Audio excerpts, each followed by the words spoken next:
Good evening. Here are the top stories making headlines today. 45 MNS leaders detained over rally after food stall assault incident.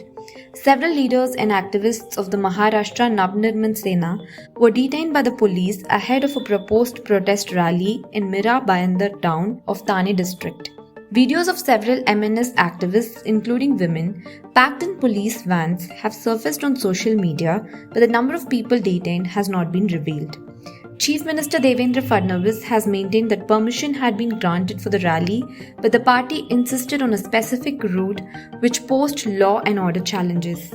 State Minister Pratap Sarnaik, however, has termed the police action as wrong and not in line with government directives. Key suspect in Gopal Khemka murder killed in police encounter. A key suspect in the murder of industrialist Gopal Khemka was killed in a gunfight with the police in Patna's Damaria Ghat area in the early hours of Tuesday, officials said. Vikas alias Raja, aged 29, the suspect, was wanted in several other criminal cases as well. Acting on a tip-off, the team of officers probing the murder case reached Damaria Ghat around 2:25 am in search of Vikas. No police personnel sustained any injury. A pistol, a spent, and a live cartridge were recovered from the spot, the officials said. 3 children killed, 2 others injured in Cuddalore train school van incident. At least 3 school children were killed and 2 others, including the driver, sustained serious injuries after a school van carrying 4 students was rammed by a passenger train at a manned gate at Semmankuppam in Cuddalore district on Tuesday around 7:45 am. According to eyewitness accounts, the railway gatekeeper, identified as Pankaj Sharma, had dozed off and failed to close the gate.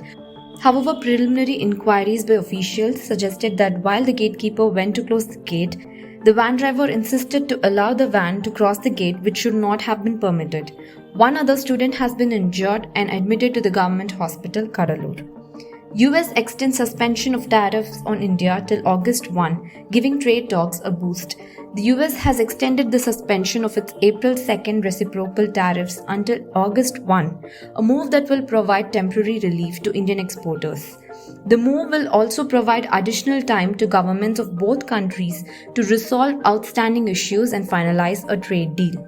India, which has been actively negotiating a bilateral trade agreement with the US, was notably absent from the list of countries that received official tariff notifications from the Trump administration this week. Among the nations served with tariff letters were Bangladesh, Indonesia, Japan, South Korea, Malaysia, Thailand, South Africa, and several others. Over 30 crore workers, farmers will join a nationwide strike against government's policies, say trade unions.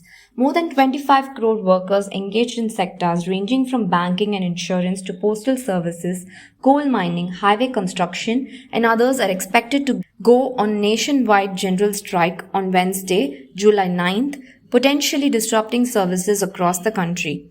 A forum of 10 central trade unions and their associates has called for a general strike or Bharat bandh to oppose the anti-worker, anti-farmer and anti-national pro-corporate policies of the government. In a statement, the forum has called for making the nationwide general strike a grand success and said preparations have been taken up in earnest by unions in all sectors of formal and informal economy. That's all for now. Stay updated with The Hindu. Subscribe for more.